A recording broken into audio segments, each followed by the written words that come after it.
Hi everyone, I am Marina Ortiz and I am the headmistress of the school Maria de Gracia. I would like to develop my school in order to improve the potential of schools. The school Maria de Gracia in Cieza has about 300 students with diverse backgrounds.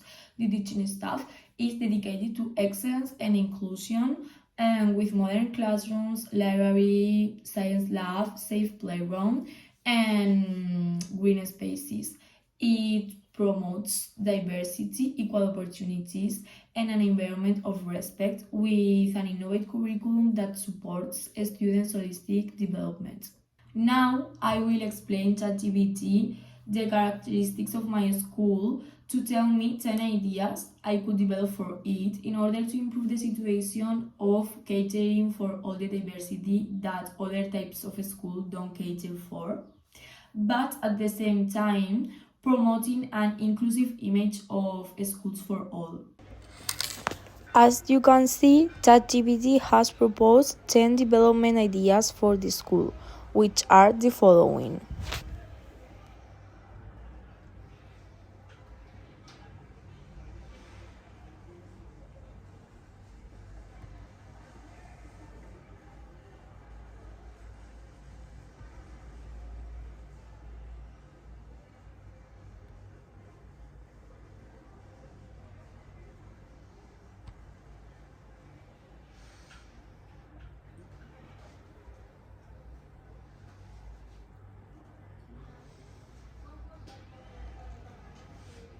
For me, the most relevant and important ideas are these. Cultural competency training for staff. This measure is appropriate for our school because of the cultural diversity of the students.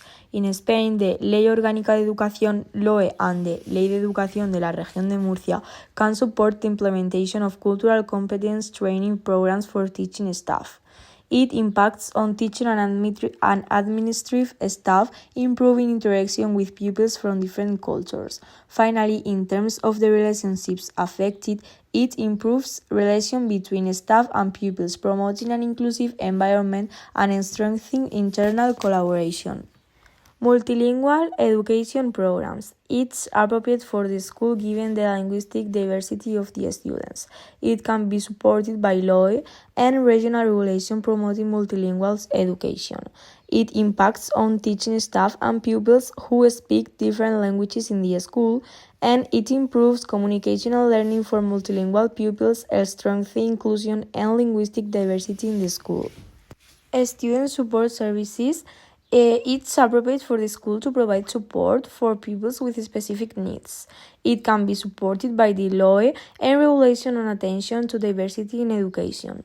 It impacts pupils who require additional support as well as staff in charge of support services.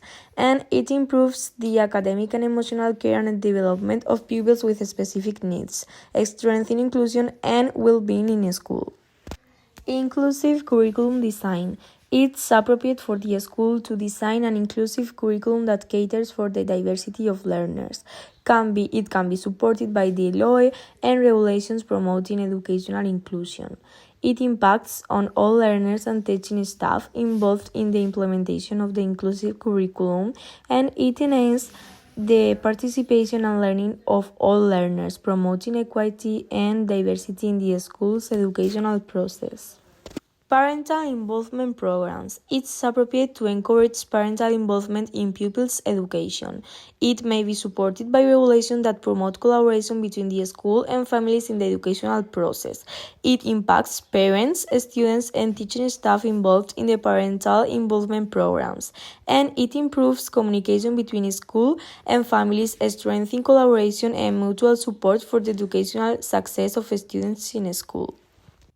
I think there are some aspects which has not been considered in the IA solution, such as socioeconomic diversity, diversity in abilities and special educational needs, religious and belief diversity, and diversity in learning styles.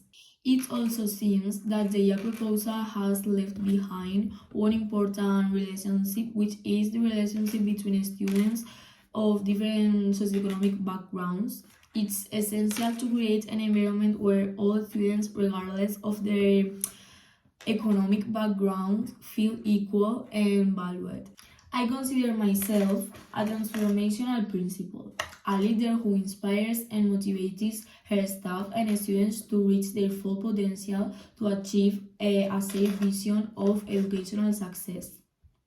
So I will focus my school timetable improvement program on 5 main points. These points address the main factors of organizational complexity and reflect essential elements of my leadership style. The first point is flexibility in start and end times. The diversity of family needs and the different responsibilities of students require a flexible schedule. As a leadership, I value adaptability and empathy. Flexibility demonstrates an understanding and adaptability to diverse circumstances of students and their families. This point is important because a flexible schedule allows more students to attend regularly and improves punctuality and attendance, which in turn improves academic performance. The second point is longer learning blocks. The need to go deeper into subjects and allow for more interactive and less fragmented teaching. As a principal, I promote deep and meaningful learning, facilitating the time needed for more extended and collaborative activities.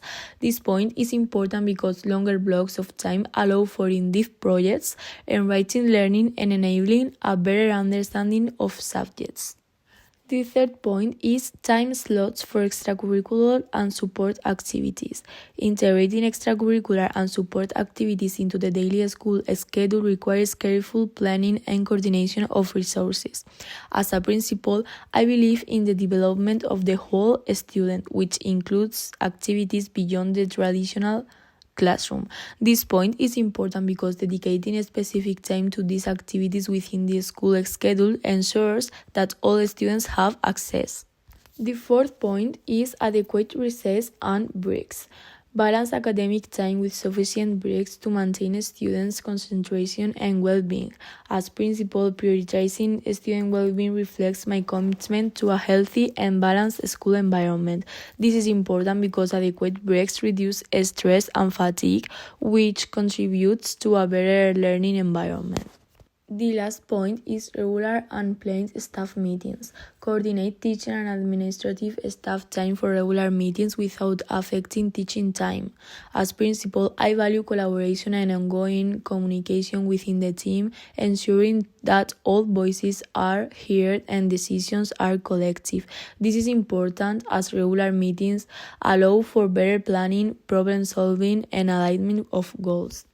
If I were a teacher and I had to design an activity for a school with students with special needs related to intellectual disabilities, I would do it as follows. First of all, I could include in it the following elements of the diversity care plan. I would modify the curriculum to make it accessible and relevant to students with intellectual disabilities.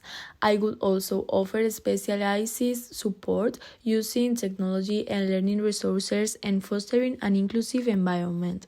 To make it easier to understand, let's suppose that my students have to do an activity in which they learn about the water cycle. The didactic objectives will be to understand the stages of the water cycle, to encourage inclusion and active participation of all students, and to develop skills of collaboration and mutual respect. At the beginning of the activity, I will conduct a brief assessment of prior knowledge about the water cycle. Afterwards, I will play an animated video explaining the water cycle in a clear and simple way with subtitles and narration. To develop the activity, I will divide them into heterogeneous groups to encourage collaboration and mutual learning. In the first part, they will use illustrated booklets to read as a group. In the second part, they will create a visual representation of the water cycle using scissors, cotton wool, etc. And in the third part, they will participate in interactive games about the water cycle using tablets and computers. In short, they will integrate reading, crafts, and technology to ensure an inclusive and active learning experience. In this subject, I have put a lot of time and dedication to understand the topics and to continuously improve. I have also collaborated effectively in my group work, so I think I deserve to get a 7 or 8, as I'm also aware that there is always room for improvement. Regarding the most important idea I have learned this course about the school organization, it has been the complexities. They are fundamental to the effective functioning of an educational institution and to the academic and personal success of the students. I explored the idea of complexities the first time this year and I found it very intriguing. What struck me most was how every aspect of a school organization can have a significant impact on our educational experience. The most crucial idea that I have learned this course about attention to diversity is that each student has unique needs and potential that must be recognized and addressed individually. Having taken this subject, I am more aware of the importance of all my future students having the opportunity to learn and grow regardless of their differences. As a future teacher, I will adapt my teaching to each of all my students. Through this project, I have learned the importance of adapting teaching to all my students as a future teacher, but above all, it has helped me to better understand how best to organize a school to cater for the diversity and the most important factors to achieve it. This is the end of the video. I hope you like it and bye bye!